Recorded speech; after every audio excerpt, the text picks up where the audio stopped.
God's presence is better than any temptation you'll ever be faced with.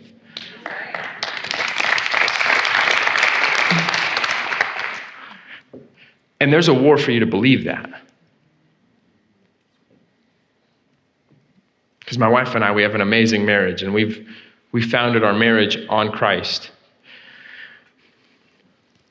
Year 7, I was doing ministry, and I allowed ministry to become an idol.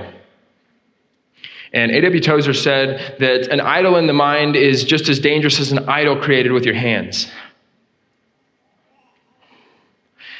And I came home one night after, I'm saving Oklahoma City with ministry. I'm doing this huge project, and I come home to my wife and my 2 kids, and I make eye contact with my wife. We have a rule: you never use the D word in our marriage. And she looks at me and she says, I'm ready for a divorce.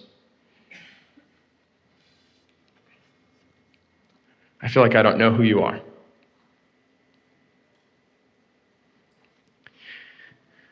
What do you do in those moments?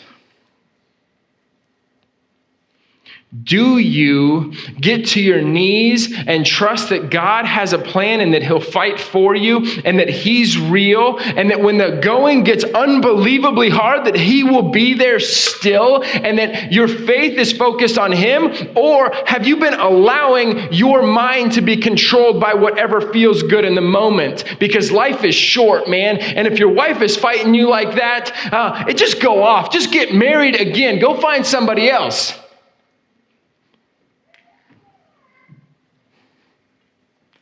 And I'm thankful to tell you that I didn't allow those thoughts, which were real.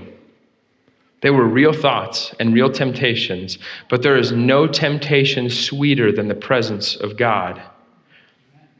But the presence of God, to get into his presence, there is a war a lot of the times. And the war happens between you as your born again man and your flesh.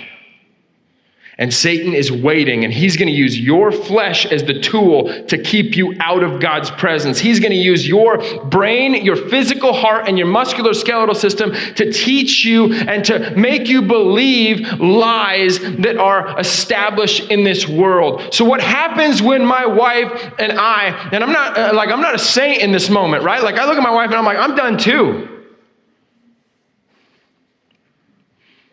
And eventually that night I got on my knees and I told the Lord that I'm not a quitter. I got brought up in a broken home where my parents still don't like each other. I know the effect of divorce. And God's presence met me in that moment. And my marriage today is stronger than it's ever been. The best things on this planet come with the greatest war.